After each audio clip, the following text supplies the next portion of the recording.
Convocar a los expertos, y en este caso vamos a hablar con el doctor Luis Pérez, quien está a favor del proyecto de interrupción voluntaria del embarazo, y el doctor Fernando Sarabí, que está en contra del proyecto, a quienes le vamos a dar las buenas noches. ¿Qué tal? Bienvenidos a los dos y gracias por acceder a esta posibilidad de hablar sobre este tema.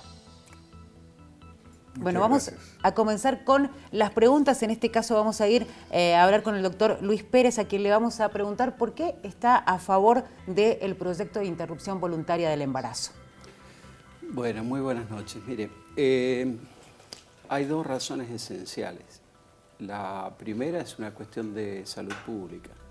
Desde una perspectiva de salud pública es clara la necesidad de resolver el acceso a una interrupción voluntaria del embarazo que sea segura para todas las mujeres. Tenemos sobre el aborto, como sobre otros temas que han pesado en la vida social de Argentina, una situación de estigma y que lleva a una situación en muchos casos de desesperación frente a la situación de un embarazo no voluntario, no deseado, y que finalmente termina en proceso de clandestinidad con una carga importante de dolor y afectación social, desde la muerte materna hasta miles de internaciones por complicaciones de abortos clandestinos y situaciones que tienen que el Estado, como garante del acceso a la salud, tiene que darle un corte y ojalá una solución positiva. Cuando se miran las estadísticas de salud y se ve que en los últimos 5 años entre 53.000 y 48.000 mujeres en todo el subsector público de la salud han sido internadas por interrupciones de embarazo que han terminado complicadas y con riesgo de muerte, y con una mortalidad materna que es una de las más altas en relación al ingreso per cápita que tiene el país y la inversión en salud, uno se da cuenta que está ante una situación que amerita una solución estructural. La primera es resolver el estigma. Resolver el estigma porque es la situación que condiciona que la sociedad pueda reflexionar en profundidad sobre el tema y brindar un acceso seguro a la mujer. La segunda razón tiene que ver con el respeto a la autonomía decisional de la mujer, al uso de su propio cuerpo y a la decisión de ejercer la maternidad de un modo buscado, deseado, proyectado en conjunto con su pareja, ¿no? Esto tiene también que ver con los condicionamientos sociales en los cuales se ejerce la maternidad, que no son iguales para todos los estratos de nuestra población, ¿cierto?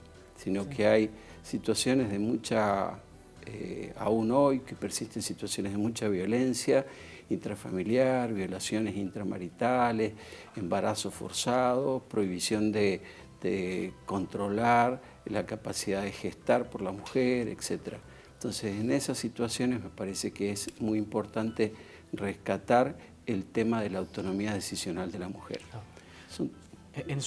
Por ejemplo, en el caso, disculpe que lo corte, doctor. No, por favor. En el caso de usted, doctor, que se encuentra, digamos, ¿por qué se encuentra en contra de este proyecto de interrupción voluntaria del embarazo? Bueno, en realidad el gran ausente, por lo menos en los planteos que exigen o proponen la legalización, es el niño por nacer, no solamente en nuestro orden jurídico, de la Constitución, tratados internacionales, Código Civil y Comercial, etcétera, para abajo. La persona por nacer es persona a partir del momento de la concepción. En consecuencia, su derecho a la vida debiera estar garantizado por el Estado. Yo entiendo que hay un problema y que hay muertes maternas, pero la idea de legalizar o de despenalizar, en realidad el proyecto de legalización, porque propone causales tan amplias que prácticamente se cumplirían en casi cualquier caso, va a, tal vez tal vez resulte en un número menor de muertes maternas, pero ciertamente no va a evitar la muerte de los niños por nacer. Entonces, que el Estado avale y financie, en el caso de las instituciones públicas, este tipo de cosas para salvar, en el caso del año 2016, ¿no es cierto?, 31 decesos, para avalar con decenas o cientos de miles de niños por nacer, nos parece un despropósito. Por otro lado, como médico, ¿no es cierto?, la idea de cuándo comienza la vida no es un tema científico que en este momento se esté debatiendo. Hace décadas se sabe, en realidad, de fines del siglo XIX, solamente se ha confirmado con más datos de biología molecular, de otros aspectos, cuándo comienza la vida humana, y consideramos que eso es lo que le enseñamos a nuestros profesionales, eso es lo que reconocemos cuando hacemos nuestro juramento hipocrático y decidimos que en su forma más extendida, ¿no es cierto?, juramos tener respeto por la vida humana en el momento de su concepción y no utilizar nuestros conocimientos médicos en contra de las leyes de la humanidad, ni aún bajo amenaza. En consecuencia, para nosotros yo creo que si bien existe un problema, este tipo de cosas no es la solución. Inclusive abre caminos a otras cosas, por ejemplo, en lo que decía el doctor Pérez con respecto a la autodeterminación. El proyecto no prevé, por ejemplo, en caso de violación que deba hacerse judicializado, simplemente una declaración jurada, con lo cual esto hace que no haya tampoco prosecución de violadores, que también pueda haber presiones de familiares o del mismo violador o de la pareja para la mujer, ¿no es cierto? Y si ella firma, ahí terminó el asunto. Es decir, que no solamente los varones que desean ser padres y no tienen arte ni parte, sino que los varones que no quieren hacerse responsables de sus hijos quedan absolutamente protegidos por este proyecto. Con lo cual, un proyecto que supuestamente trata de empoderar a la mujer, en realidad considero yo que los deja en una posición de indefensión frente a cosas que podrían evitarse, porque por ejemplo hoy en día establecer la paternidad y hacer responsable a alguien por su paternidad es cuestión de ADN. Antes no se podía, pero hoy en día se puede establecer con absoluta certeza, así como se tiene certeza de cuándo comienza la vida humana, se puede establecer con absoluta certeza, toda la certeza que puede permitir un análisis científico, que determinado individuo es padre, es progenitor de otro individuo.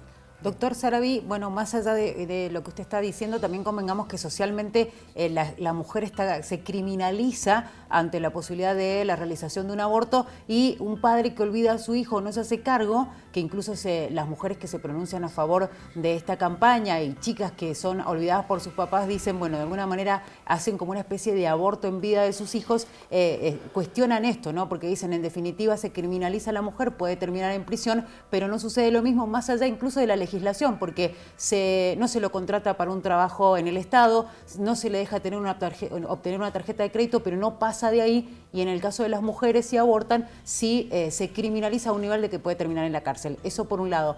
Pero además, la pregunta para usted sería, ¿cuáles son las alternativas para evitar el aborto en caso de que no se apruebe y teniendo en cuenta la postura que ustedes tienen? Bueno, en primer lugar, yo creo que sobre lo primero que usted dijo, yo creo que ese es un problema, ante todo, en el caso de los varones, es un problema de fiscalización del Estado, lo mismo que la existencia del aborto clandestino. Es decir, más allá de la estigmatización, es un hecho que en nuestro país el Código Penal establece el aborto provocado como un delito contra las personas. Y sin embargo es absolutamente excepcional, no digo ya la mujer, que inclusive algunos podemos estar de acuerdo en que la mujer no sea penalizada. No todos estarán de acuerdo con eso, de los que estamos en contra de la ley, pero algunos sí, pero sin duda debe ser penalizado aquel que causa el aborto o que contribuye a causarlo. Y es un delito porque es un delito contra las personas, por eso está en el Código Penal. De tal manera que transformar lo que es un delito en un derecho realmente requiere una prestidigitación jurídica que yo creo que excede los límites de la imaginación. Con respecto a las alternativas, bueno, existen muchas alternativas. Desde el acompañamiento, usted sabe que el inciso 23 del artículo 75 de la Constitución Nacional dice que es una atribución específica del Congreso el dictar un régimen de seguridad social especial para protección del niño desde antes del nacimiento y después del nacimiento, para asegurar tanto la salud del niño como la madre. Y en lugar de dedicarse a dictar ese régimen especial, lo que usted está haciendo es una solución aparentemente muy sencilla, que es simplemente que esos niños no nazcan. Entonces, el acompañamiento a la madre, la posibilidad de adopción, también ahí hay un déficit importante. Un régimen especial de protección, de justamente, si es un problema de la pobreza, bueno, justamente hay que combatir la pobreza, no combatir a los pobres. Eso yo creo que existen muchas, es más, existen muchas ONG que están trabajando en el tema activamente desde hace años, y el Estado perfectamente podría establecer pactos con convenios con esas ONG, inclusive ahorrando dinero, claro, porque ya hay gente que está trabajando en el tema y que tiene experiencia en el tema, y así salvar las dos vidas, que es lo que se está proponiendo. Doctor Pérez, ¿usted quería contestar algo? No, yo contestar no, respeto profundamente la opinión del colega. Creo que tenemos puntos divergentes sobre algunos asuntos que me parece importante. La Argentina sancionó la ley 26.150 de educación sexual integral, que tiene una aplicación parcial y que ha sido muy dificultosa. Sancionó la ley 25.673 de salud sexual reproductiva, que ha tenido tremendas dificultades desde judicializaciones, interrupciones de aplicación con presentaciones constantes ante la justicia para evitar su aplicación, etc. Yo creo que la IBE perfecciona estas leyes al contexto jurídico internacional. Y no es un tema menor, estas leyes, porque el contexto jurídico internacional que Argentina ya adhiere desde hace muchos años, como por ejemplo el tercer protocolo, la Convención Internacional de los Derechos del Niño, establece que tanto las niñas como los adolescentes tienen que tener un acceso asegurado a un aborto seguro y a una atención posparto en casos de violación, en casos de causales, ¿no? La OMS en el 2003 y en el 2012 genera la guía de aborto sin riesgo, ¿no? Y coloca el misoprostol como un medicamento esencial, dando una clara señal de que el aborto es una práctica médica más, en la cual la mujer tiene la decisión, la potestad de decidir sobre su cuerpo. Esto me parece que es un tema esencial.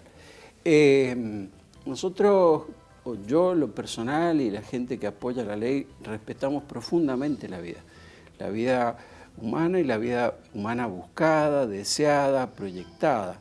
Pero hay muchísimos casos en que esto no es así, no es el contexto en que la vida humana se genera. No vamos a debatir acá sobre el momento de la concepción y cuando empieza el fenómeno de la vida y cuando la vida pasa a ser humana y pasa a ser persona. Creo que eso está muy claro tanto en el derecho internacional como en el nacional. Hay juristas que han dictaminado el caso y hay fallos de la Corte que también lo establecen. En fin, creo que esos puntos son claros. Pero lo que es central, me parece a mí, es mirar la experiencia internacional en cuanto a qué marcos jurídicos han establecido. Y uno ve que los marcos jurídicos internacionales que han sido restrictivos en términos del acceso a la interrupción voluntaria del embarazo no han disminuido el número de abortos clandestinos. Este es un tema que es central. El número de abortos no disminuye porque la mujer, una vez que tomó la decisión de abortar, va a abortar, lo va a hacer en un marco de legalidad o un marco de clandestinidad. Y este es el punto central de desafío para la sociedad argentina, si es modernizar su marco legal y sacar de la clandestinidad a un montón, miles y miles de mujeres. Por ejemplo, el aborto como práctica ha cambiado y de ser un aborto quirúrgico, como fue en algún momento, hoy prácticamente en la mayoría de los países es una práctica medicamentosa. El aborto hoy día se hace con unas pastillas, el famoso misoprostol. En la Argentina se permite la venta del misoprostol solo para el sector público para los casos de interrupciones legales del embarazo, como droga pura, y combinado con un antiinflamatorio, con un nombre comercial que no voy a decir. Ahora, curiosamente, el nombre comercial, que es una droga combinada, se venden 300.000 unidades por año, que es la estimación menor del número de abortos. coincide. Nosotros, como decía, en el orden nacional tenemos 48.000 aproximadamente mujeres embarazadas que han interrumpido su aborto en forma clandestina, que ingresan con complicaciones severas, generando un verdadero problema de salud pública. Lo mismo pasa en la provincia. En la provincia tenemos entre 2.300 y 3.000 mujeres por año que están en esa situación. Y bueno, no hay una respuesta del sector salud a esas situaciones. Yo creo, y coincido en esto con viejos dichos del doctor Favaloro, ¿no?, que él decía, con el aborto legal no va a haber ni más ni menos abortos. Lo que va a haber son menos madres muertas. Nadie decide abortar por un deseo espontáneo así que se le ocurre abortar. Siempre hay detrás de un aborto una situación penosa con una enorme carga para la mujer. Y yo coincido, y estamos todos de acuerdo, creo que no se puede menos que estar de acuerdo que haya organizaciones sociales y que el Estado debe ser muchísimo más proactivo de lo que es hoy para resolver las situaciones contextuales, resolver la pobreza, resolver la violencia intrafamiliar, etcétera, etcétera, etcétera. Apoyar a la mujer que desee darle continuidad a su embarazo, y de hecho eso se hace. Ahora, si esas situaciones contextuales fracasan, lo que estamos viendo hoy día son abortos clandestinos, que llevan y ponen en riesgo de muerte a muchísimas mujeres. Entonces me parece que este es el punto. La clandestinidad hasta ahora no ha salvado ninguna vida. Bueno, ahora la pregunta es para los dos, le vamos a pedir al doctor Sarabí Sí. que responda primero, y es relacionada con la frase o las frases que utilizó el doctor Abel Albino durante su exposición, algo que generó muchísima polémica. ¿Cuál es su opinión? Sí, en realidad lo que pasa es que mi opinión la digo muy brevemente. Yo creo que el doctor Albino exageró, pero en realidad todos los epidemiólogos saben desde principios del siglo que ninguna epidemia de HIV en la población general, distintos grupos de riesgo como pueden ser varones, hombres que tienen sexo con hombres, etcétera, jamás ha sido detenida solamente con el uso de preservativos. Se requiere otras acciones diferentes de esas. Pero no puedo dejar de responder lo que dice el doctor Pérez, porque primero que nada, existen países, ahora lamentablemente Irlanda salió de ese cuadro, Chile está viendo si sale porque la ley ya salió, queda Polonia, que tienen bajísima tasa de mortalidad y no hay legalización del aborto. El aborto sigue siendo penado por la ley. De tal manera que no es cierto, es decir, el problema de la mortalidad materno-infantil tiene que ver más que nada con la atención, la calidad de atención materno-infantil y no con el estatus legal del aborto. Por otro lado, uno de los países que tiene más alta mortalidad materna es la India y ahí el aborto es legal. Entonces no hay una relación unívoca. Simplemente el problema es cómo es el cuidado de atención materno-infantil. Y por otro lado, el pensar que las mujeres inexorablemente van a abortar, aunque se le den otras opciones, yo creo que es un pensamiento primero derrotista y de parte que subestima la inteligencia y la capacidad de decisión de la mujer. Además, convengamos en que es cierto, yo estoy totalmente de acuerdo en el derecho sobre el propio cuerpo de la mujer y del varón, pero la persona que crece dentro de la mujer embarazada no es su propio cuerpo. Es decir, nuestras acciones privadas, ¿no es cierto?, que están limitadas al juicio de Dios siempre y cuando no perjudiquen de ninguna manera a un tercero. Y acá hay un tercero que se ha ignorado sistemáticamente, pero que de ninguna manera se puede ni corresponde ignorar. Bueno, doctor Pérez, le pedimos que opine sobre las palabras del doctor Abel Albino. Bueno, ¿cuál de todas? Porque el doctor Albino dijo muchas palabras. Si es respecto al tema de VIH, bueno, considero que sus conceptos están errados, o sea, creo que comparar la porcelana con el látex puede ser a nivel de experimento científico, pero no en términos de práctica de salud pública. Creo que fue un mensaje erróneo, dicho al calor de un entusiasmo de discusión, pero creo que básicamente es un grosero error.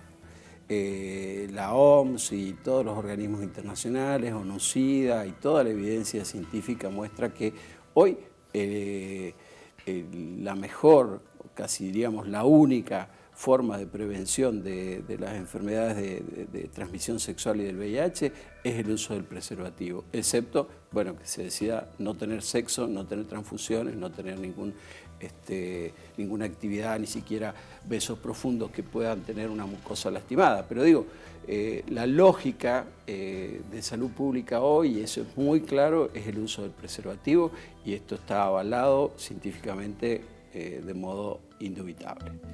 Creo que eso fue un error, y creo que también dijo cosas que atentan contra la dignidad de la mujer, como por ejemplo cuando expresó que la función de la mujer era tener hijos, y referenció esto a poblar el país, a un concepto sarmientino. Mencionó a Alberdi también, mencionó el tema de prole y proletario como masa de trabajo para un país. Y la verdad es que yo en lo personal no creo que nosotros debamos ver la cuestión poblacional con ese grado de frialdad y de insensibilidad respecto de lo que una mujer puede y desea hacer con su cuerpo. Y con el deseo de maternar, porque el embarazo en sí no implica necesariamente la voluntad de la madre de maternar. Para ser madre hay que tener deseo de criar un hijo. Yo como pediatra, con muchísimos años de trabajo en el sector público, uno ha visto niños que nacen en estas situaciones contextuales y después son abandonados, golpeados, maltratados en forma sistemática. Y no es una solución simple promover que esos niños no nazcan. No, para nada. Yo no estoy de acuerdo ni estoy proponiendo eso, ni nadie de los que apoyan la campaña por la interrupción voluntaria del embarazo opinan de esa manera, sino en la necesidad de reforzar las leyes que mencioné, la de educación sexual integral, de salud sexual y reproductiva, aplicarlas a fondo, dotar al Estado de una capacidad mucho mayor para intervenir en las situaciones de contexto, pero también permitir a la mujer el uso de la autonomía decisional, tanto de su cuerpo como de la voluntad de maternar.